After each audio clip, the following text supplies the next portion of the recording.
그 처음에 장치를 붙이고 네.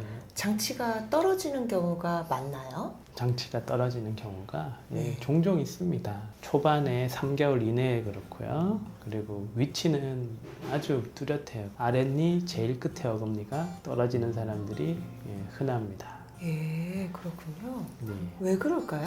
왜 그렇냐 하면은 지금 이 모형은 고른 모형이기 때문에 이렇게 붙어 있으면 이렇게 똑바로 이렇게 보이지만 보통은 이제 교정 치료를 시작하는 사람은 이가 이렇게 딱 아주 이상적이지는 않겠죠. 그러면은 어떻게 되냐면은 이렇게 장치를 붙여 놓은 게 이렇게 서로 떨어져 있지 않고 이렇게 부딪히게 돼요. 어금니 그림을 한번 그려 보겠습니다. 여기 어금니를 보면은 윗니 어금니, 아랫니 어금니 이렇게 돼 있고 장치가 이렇게 붙어 있잖아요, 모형에서는. 네. 그런데 이렇게 되면은 서로 부딪힐 일이 없겠죠. 이런 사람들은 장치 잘 안 떨어집니다. 그런데 반면에 어떤 사람들이 있냐면은 아랫니 어금니가 이렇게 나 있는데 윗니 어금니가 이렇게 많이 겹치고 있는 사람들이 있어요. 그러면은 이 아랫니 여기 장치를 붙이면 이게 부딪혀요. 이게 이렇게 씹을 때 윗니가 이렇게 누르게 됩니다. 뭐 그런 경우에 떨어지는 거죠.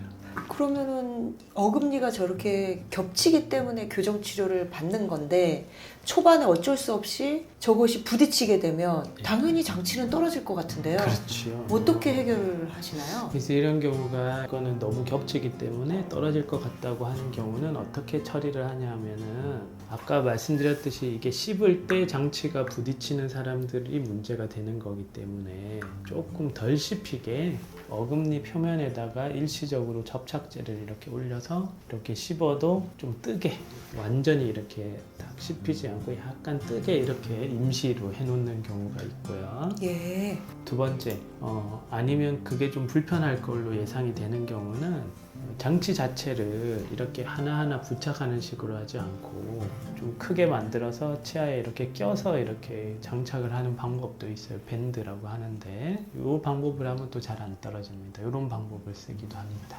아, 그렇게 해결을 하는군요. 네.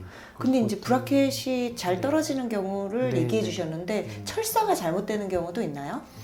철사도 또 어떤 경우가 있냐면은 이를 이렇게 봤다고 생각해요. 이를 이렇게 삐뚤빼뚤한 사람들은 어떻게 배열이 되냐 하면은 이가 속으로 들어간 것도 있고 나온 것도 있고 들어간 것도 있고 나온 것도 있고 이렇게 배열이 돼 있을 거잖아요. 그럼 철사가 이렇게 구불구불 이렇게 들어가죠. 그 펴지면 어떻게 되냐면 구불구불한 게 치아가 이렇게 가지런해지면은 철사 입장에서는 이제 길이가 남는 거예요. 그래서 철사가 바깥쪽으로 좀 이렇게 삐져 나오게 됩니다. 길이가 남으니까. 그러면 여기가 조금 찔려하는 사람들이 있어요. 이것도 보통은 초반에 조금 생깁니다. 이가 제자리를 찾아가면서 철사가 늘어나는 것처럼 그렇죠. 느껴지는 그렇게 거네요. 이제 휘어져 그런 있던 게 거죠. 펴지면서. 처음에는 이게 뭐 딱 맞았는데 시간이 좀 지나니까 이게 좀 펴지면서 철사 입장에서는 길이가 좀 필요 없이 길어진 거죠. 그럼 브라켓이 떨어지거나 저렇게 철사가 저를 아프게 할 때 어떻게 하는 게 가장 좋은가요? 이제 두 가지 경우가 있는데 네. 장치가 떨어진 거나 이런 게 불편한 경우가 있고 두 번째는 뭔가 장치에 이상은 있지만 주관적인 불편감은 없는 경우가 있습니다. 예. 주관적인 불편감이 없는 경우는 그냥 이렇게 교정치과로 약속 잡고 좀 약속을 당기면 되겠죠? 그래서 오시면은 안 불편하게 잘 해주실 거고요. 근데 내가 뭐 예를 들어서 오늘 일요일인데 너무 불편할 수 있잖아요. 철사가 찔리는데 뭐 되게 뭐 볼이 찔려서 막 헐고 하루도 못 기다리겠다, 너무 불편하다 이런 경우도 있을 수도 있습니다. 잘 있는 경우는 아닌데 그러면은 가끔 일요일에 하는 치과가 있어요. 거기 가서 내가 여기 너무 불편하니까 좀 조정해 주세요 하면은 뭐 철사를 좀 잘라준다든지 해줄 수는 있습니다. 그래서 근데 제가 권유드리는 거는 뭐 많이 불편한 거 아니면은 그렇게까지 불편한 경우는 잘 없거든요. 주말이나 이럴 때 응급실 간 분도 봤거든요. 예. 불편해서 가는 이유도 있는데 좀 불안해서 가는 게 커요. 이것 때문에 문제가 생길까봐 불안하니까 대학병원 응급실에 간 경우도 이제 본 적은 있습니다. 그런데 너무 어렵게 생각할 문제는 아닙니다. 근데 누가 어떤 치과 가서 좀 봐주시면은 그걸 가셔도 괜찮겠습니다. 과학기술이 발전하면서 브라켓과 철사도 계속 발달을 하고 있나요?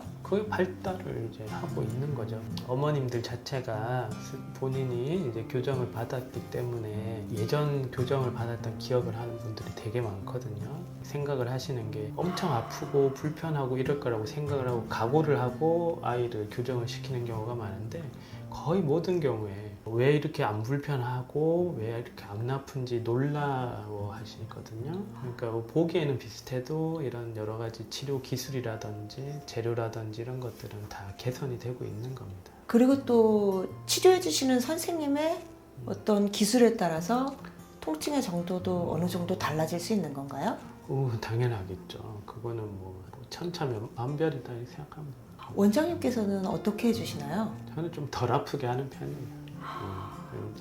최대한 안 불편하게 하고 그런 거. 근데 그러면은 또 안 아픈데 이게 교정이 되는 게 맞냐 또 이렇게 많이 물어보시거든요. 예. 이게 아무런 관계가 없습니다. 예를 들어서 세게 하면 아프고 약하게 하면 안 아프고 이것도 아니고 치료가 이제 잘 되는 게 최우선인데 그 과정에서 불필요하게 아프거나 불편한 게 없어야 되는 거지. 부드럽게 할 때가 있고 세게 할 때가 있고 하는 거예요. 그거를 구분을 잘 해야 되고 세게 한다고 잘 되는 것도 아니고 또 무조건 부드럽게 한다고 해서 잘 되는 것도 아니고 그 시기에 맞는 그 방법이라든지 세기가 달라요.